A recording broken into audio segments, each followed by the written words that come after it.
રાજકોટની civil hospital અવારનવાર કોઈને કોઈ કારણોસર વિવાદમાં આવતી હોય છે। આજે ફરી એક વખત સિવિલ હોસ્પિટલની ઘોર બેદરકારી સામે આવી, જેમાં સ્ટાફના સગાને પણ યોગ્ય સારવાર ન આપી તબીબે ઝપાઝપી કર્યાનો આરોપ અને ડોક્ટરો દ્વારા દર્દીઓને સમયસર સારવાર આપવામાં ન આવતી હોવાના કારણે એક દર્દીનું મોત નીપજ્યું હોવાનો અને અન્ય દર્દી ગંભીર હોવાનો આક્ષેપ કરાયો છે। છેલ્લા 16 વર્ષથી કોન્ટ્રાક્ટ બેઝડ કામ કરતી મહિલા કર્મચારી રૂકસાના રાઠોડે આરોપ લગાવ્યો છે। તેમના સંબંધીને સારવાર માટે સિવિલ ખાતે લઈ જવાયા હતા, ત્યારે સારવાર આપવાના બદલે તેમને બીજી જગ્યાએ મોકલવામાં આવી રહ્યા હતા, જેનો વિરોધ કરતા તબીબે હાથાપાઈ કરી હોવાનું પણ જણાવવામાં આવ્યું। સમગ્ર ઘટનાનો વિડીયો સામે આવ્યો છે।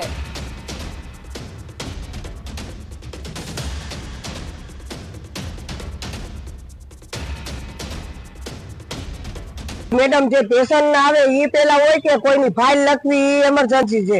मोटाમાં पेशेंट ने ફીણ આવી ગયા ત્યાં સુધી સારવાર આપતા નથી અને બીજું કે મેં એવું કીધું કે મેડમ તમે હવે લ્યો તો મને કેસ માસી ઉભા રહ્યો, એનું કારણ છે કે એને એમ કે આ તો પટ્ટાવાળી છે ને એને શું ખબર હોય, ઓલા પેશેન્ટ ને મોઢામાં ફીણ આવી ગયા એની તો તમે સારવાર કરો, એને ન કરી। પણ છોકરાઓને કીધું એક ફોટો લ્યો એટલે મારે મેં ખબર પડે, નકર આ તો આમ જ કરશે। तो मोबाइल जोईता हाथ चालाकी करी, केम तमे केस वीडियो उतारो, एना इंटरनेट जैसे सारवार उसकी सारवार बंद करनी है, एना इंटरनेट सारवार बंद कर दी थी। અમે અંદર લઈ ગયા બરોબર, મારા મમ્મીને એને ઇમરજન્સી માં કરવું પડે એમ હતું દાખલ। અમે અહીંયા ગયા ને તો ઈ કઈ પેલા ફાઇલ નહીં લખતા હતા, ફૂલ ઇમરજન્સી હતી। અમે એને કીધું મેડમ ને કે આવી રીતે અમારે હે ઇમરજન્સી, તો એ મેડમ ફાઇલ લખવામાં જ પડ્યા, અમને સરખો જવાબ ના આપ્યો અને અમને કે તમે 5 મિનિટ ઉભા રહ્યો, ઊભું રહેવું જોશે એમ તમારે। પછી ડોક્ટરે ઝપાઝપી કરી? હા, ત્યાં કેમેરા નથી, અંદર સીસીટીવી કેમેરા, તો અમે મોબાઈલ કાઢીને વિડીયો બનાવવા લાગ્યા। રાજ્યમાં પાણીની સમસ્યાને લઈ રાહતના સમાચાર આવ્યા છે। ગુજરાતની જીવાદોરી સમાન નર્મદા ડેમમાં વગર વરસાદે નવા નીર આવ્યા। મહારાષ્ટ્ર અને મધ્યપ્રદેશમાં વીજ ઉત્પાદન શરૂ થતા નર્મદા ડેમમાં પાણીની આવક થઈ।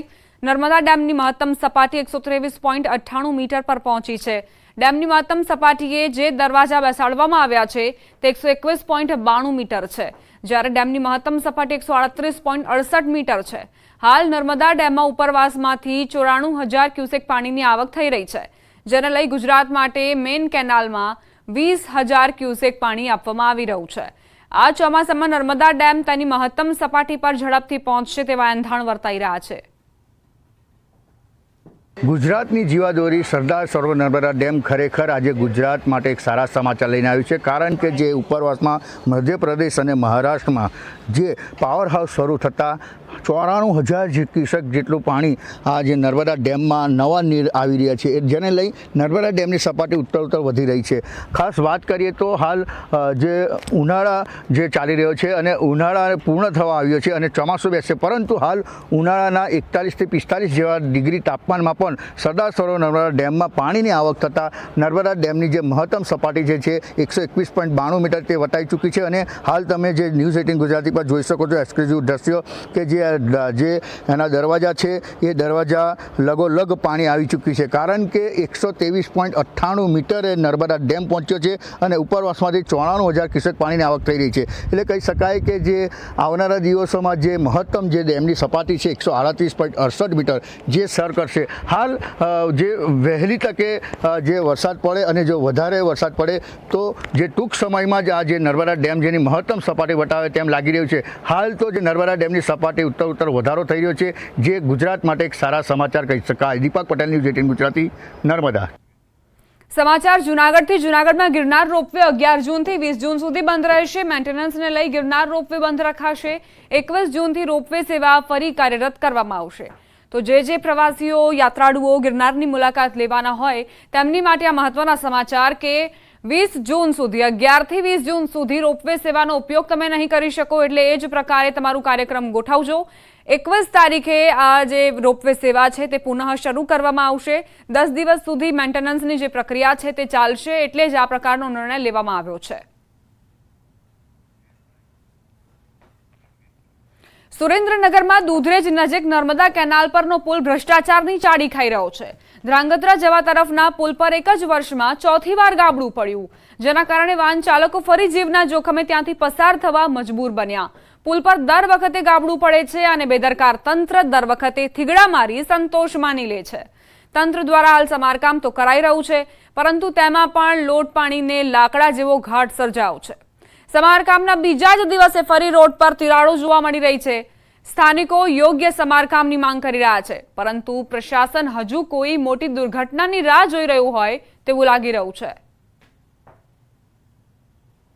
ધાંગધ્રાનો જે નેશનલ બ્રિજ આવેલો છે, જે નર્મદા કેનાલથી પસાર થાય છે, આજે વર્ષની અંદર આ 4 વાર ગાબડા પડ્યા અને 4 વાર આ રોડ બંધ કરીને ટ્રાફિક જામ થાય છે અને 4 વાર થીગડા મારે છે. જ્યારે મોરબી જેવી દુર્ઘટના બનશે, આ તો વહેતી કેનાલ છે, આમાં ક્યારે શું થાય તેનું નક્કી નથી, કેટલા માણસો મરી જાય છે. મોટી દુર્ઘટના બનશે ત્યારે સરકારી તંત્ર જાગશે એવું લાગે છે. જે હેવી કેનાલ છે કે જે બે કાંઠે પાણી છે વહી રહ્યું છે, એમાં ગમે ત્યારે પડી શકવાની પૂરેપૂરી શક્યતા છે. તો સરકાર શું મોરબીની હોનારતની જેમ આ હોનારતની પણ એક રાહ જોઈ રહી છે, અસંખ્ય માણસોના જીવહાનિની રાહ જોઈ રહી છે.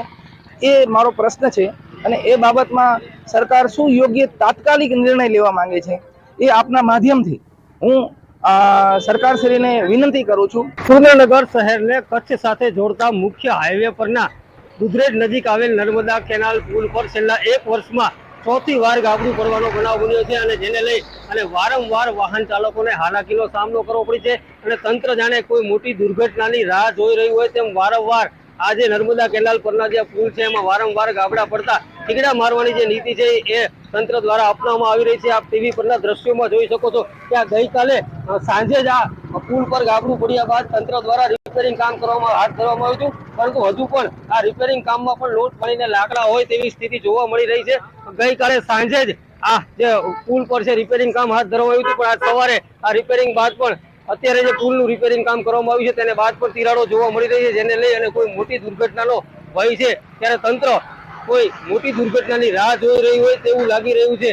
ત્યારે તાત્કાલિક યુદ્ધના ધોરણે આ પુલનું યોગ્ય સમારકામ કરવામાં આવે તેવી ક્યાંક ને ક્યાંક શહેરીજનોમાં માંગ ઉઠવા પામી છે. અક્ષય જોશી, ન્યૂઝ 18 ગુજરાતી, સુરેન્દ્રનગર. ભૂગર્ભ ગટરના ઢાંકણ લગાવવા માટે ખોદેલા ખાડામાં બાઇક સવાર મહિલા અને પુરુષ ખાબક્યા. રાત્રિ દરમિયાન ગોદી રોડ ખાતે બની આ ઘટના. મહિલાને ઈજાઓ પહોંચતા તેમને સારવાર માટે ખસેડાઈ. સ્માર્ટ સિટી અંતર્ગત ચાલતા કામના કારણે આ પ્રકારે દુર્ઘટના બની. ગટર લાઇન માટે ખોદેલા ખાડામાં બાઇક સવાર પડ્યા. રાત્રે ખાડા ન દેખાતા વ્યક્તિ ખાડામાં પડ્યા હતા. અમદાવાદમાં વરસાદ પહેલા ચોમાસા જેવો માહોલ જોવા મળી રહ્યો છે. નિકોલના ગોપાલ ચોક વિસ્તારમાં પાણી ભરાયા. ગટર લાઇન તૂટી, ગટરના પાણી રોડ પર ફરી વળ્યા. રોડ પર પાણી ફરી વળતા વાહન ચાલકો પરેશાન થયા. સ્થાનિકોની એએમસીને ફરિયાદ છતાં પણ નિરાકરણ ન લાવવામાં આવ્યું. કાળઝાળ ગરમીથી બચવા લોકો કુદરતી સૌંદર્ય ધરાવતા સ્થળોએ પ્રવાસન કરવાનું પસંદ કરતા હોય છે. બીજી તરફ ઉનાળાના વેકેશનનું છેલ્લું અઠવાડિયું હોવાથી ગિરિમથક સાપુતારા ખાતે વીકેન્ડની મજા માણવા માટે પ્રવાસીઓનો ધસારો જોવા મળ્યો. પ્રવાસીઓના વધુ માત્રામાં ઉમટી પડવાથી સાપુતારાના બજારોમાં પણ રોનક છવાઈ ગઈ. સાથે જ વરસાદી માહોલમાં સાપુતારાનું કુદરતી સૌંદર્ય સોળે કળાએ ખીલી ઉઠ્યું હતું અને લોકોને ગરમીથી પણ રાહત મળી હતી. જ્યારે ઠંડા પવન અને વરસાદી વાતાવરણને લઈ લોકોમાં આનંદ છવાઈ ગયો. मौसम अभी जस्ट अच्छा हुआ है बिकॉज बारिश हुई है, कल से बारिश हो रही है यहाँ पे, तो मज़ा आ रहा है and it's been a new place for me, नई जगह है मेरे लिए, तो मुझे मजा आ रहा है. મોસ્ટ આ ટાઈમ એટલા માટે વધારે પસંદ આવે છે સાપુતારામાં કે અહીંયાનું વેધર એટલું મસ્ત હોય છે અને 24th નું ફર્સ્ટ રેની સિઝન અમે અહીંયા આગળ એન્જોય કરે છે. ન માત્ર ગુજરાતીઓ પણ અન્ય રાજ્યોમાંથી પણ પ્રવાસીઓનો ધસારો જોવા મળ્યો હતો. મહારાષ્ટ્ર, મધ્યપ્રદેશ સહિતના આસપાસના રાજ્યના પ્રવાસીઓ અહીં મનમોહક દ્રશ્યો અને કુદરતી સૌંદર્યને માણવા આવી પહોંચ્યા. ટેબલ પોઈન્ટ, બોટિંગ, નાગેશ્વર મંદિર સહિતના સ્થળોએ લોકોની ભીડ જોવા મળી હતી. સાપુતારા ખાતે આહલાદક વાતાવરણ સાથે ખુશનુમા માહોલ સર્જાતા પ્રવાસીઓમાં ખુશીની લહેર વ્યાપી. તેમજ પ્રવાસીઓએ paragliding, boating, adventure activity, biking કરીને કુદરતી સૌંદર્ય સાથે રજાઓની મજા માણી. और हम लोग इधर का वेदर भी अच्छा है. हम लोग मुंबई में रहते हैं. मुंबई का वेदर इधर से बहुत गर्म है. मुंबई से बाइक राइड करने आए हैं કે સર લાસ્ટ વીકમાં અને અત્યારે જે ગરમીથી ત્રાસી ગયા હોય ને તો અહીંયા આવવા માટે અને ઠંડા પવનમાં અને જે વરસાદની મોસમમાં આવવું હોય ને તો સાપુતારા ફરવા માટે બેસ્ટ સ્થળ છે.